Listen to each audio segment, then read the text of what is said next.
starting with a very old unit, which we just keep for historical reasons. That's Dr. James Bedford, who was the very first Cryonics patient from 1967, so we keep his original capsule. So let's take a look inside.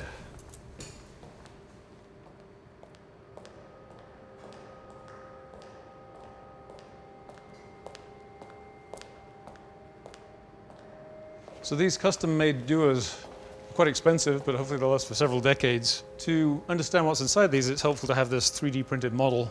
Inside we have 4 whole-body patients, each of whom are contained in an aluminum pod like this.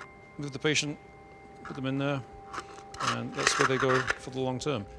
I like to think of cryonics or cryopreservation as essentially an extension of emergency medicine.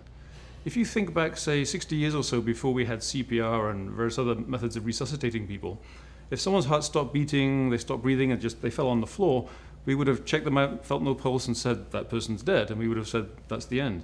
Today, of course, we don't do that. We do CPR on them, we do defibrillation, shock their heart, and we bring them back to life many times. So today, we would say those people weren't really dead.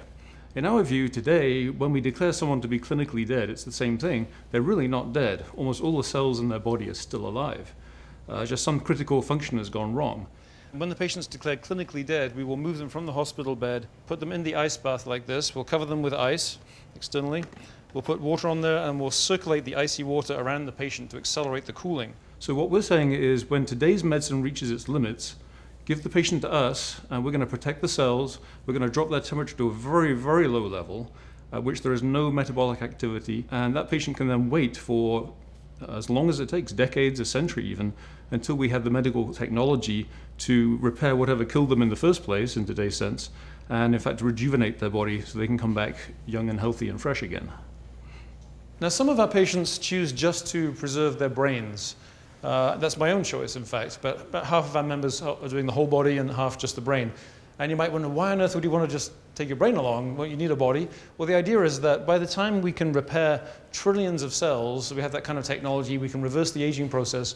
If we have that kind of capability, then regenerating a body will probably be relatively easy by comparison.